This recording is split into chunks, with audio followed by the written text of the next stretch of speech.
Daniel used to believe nothing could touch him, not pain, not consequences, not regret. He had money in his pocket, music in his car, and people around him every single night.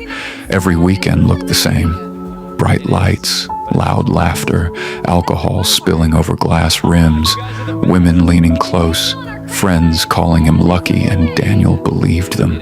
He believed he was winning, young, free, untouchable. But behind all the noise, there was one person who watched him slowly destroy himself. Grace. Grace had loved Daniel since they were 17. Before the money, before the clubs, before the expensive watches, back when all he had was a secondhand phone, a broken motorcycle, and dreams too big for the streets they grew up on. She loved him when nobody else did, and even after Daniel changed, Grace stayed, even when staying hurt. She watched him become someone she barely recognized, a man who smiled with everyone, but never looked anyone in the eye for too long, a man who filled every empty space with noise because silence made him uncomfortable, because silence forced him to hear himself. Grace saw through all of it, and she stayed anyway, until one night. She couldn't stay quiet anymore. Rain tapped against Daniel's windshield while city lights blurred across wet roads. His phone buzzed beside him. Grace. He smiled when he saw her name, and then ignored it. Again, and again, and again. 23 missed calls. His friends laughed in the back seat. Music thundered through the speakers.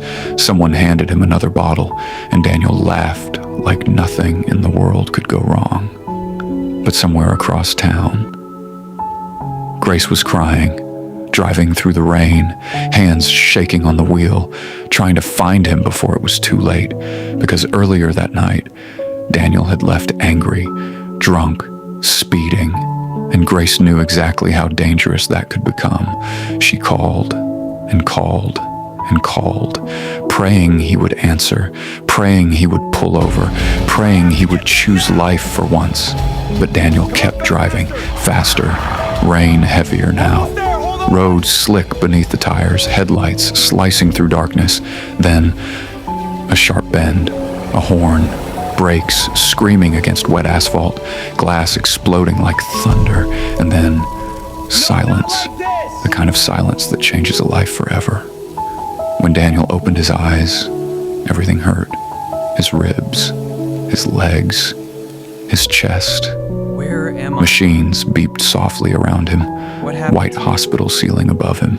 Bandages wrapped around his body, his mouth dry, his memory fractured. Then he saw his mother crying beside the bed, and suddenly, fear hit him harder than the crash.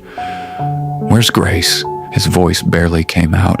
His mother looked away. That was all it took. Daniel's breathing broke. "No." Tears streamed down his face before anyone answered. "No." Grace had been behind him that night, trying to stop him, trying to save him. And when Daniel lost control of the car, she crashed, trying to avoid him. She died before the ambulance arrived. Daniel survived. Grace didn't. The girl who spent years trying to save him was gone because of one reckless night, one decision, one ignored phone call, one moment. That was all it took. People say grief feels heavy, but for Daniel, grief felt louder than any party he had ever attended. It followed him everywhere, into his sleep, into his dreams, into every quiet room, into every mirror. He stopped going out, stopped drinking, stopped answering invitations. The same friends who once filled his car with laughter disappeared. The music stopped, the lights faded, and for the first time in years, Daniel was left alone with himself, and he hated what he saw. Months passed, then years. The money slowly disappeared. Medical bills, legal battles, recovery, but Daniel didn't care. None of it mattered anymore, because the one person who loved him at his worst was no longer there to see who he was trying to become. Every Sunday morning, Daniel brought flowers to Grace's grave, white lilies, her favorite. He would sit beside the stone for hours, sometimes speaking, sometimes silent, sometimes crying so hard he couldn't breathe. "I'm sorry." Those were the words he said most, over and over, like maybe one day they would reach her, like maybe somehow sorry could travel farther than death. One cold afternoon, Daniel met a young man outside the cemetery gates. The boy reminded him of himself, same arrogance, same careless laughter, bottle in hand, music blasting from his car. The boy looked at Daniel and smiled. "Still young," he said. "Plenty of time to change." Daniel froze, because those were his exact words, the lie he told himself for years, the lie that cost him everything. Daniel looked at him and said quietly, "No." The boy laughed, but Daniel didn't. His eyes filled with tears, and his voice trembled. "Tomorrow isn't promised." The boy's smile faded. Daniel looked back toward Grace's grave, wind moving softly through the trees, flowers bending gently, and for the first time in years, Daniel smiled through tears. Because pain had finally taught him what pleasure never could.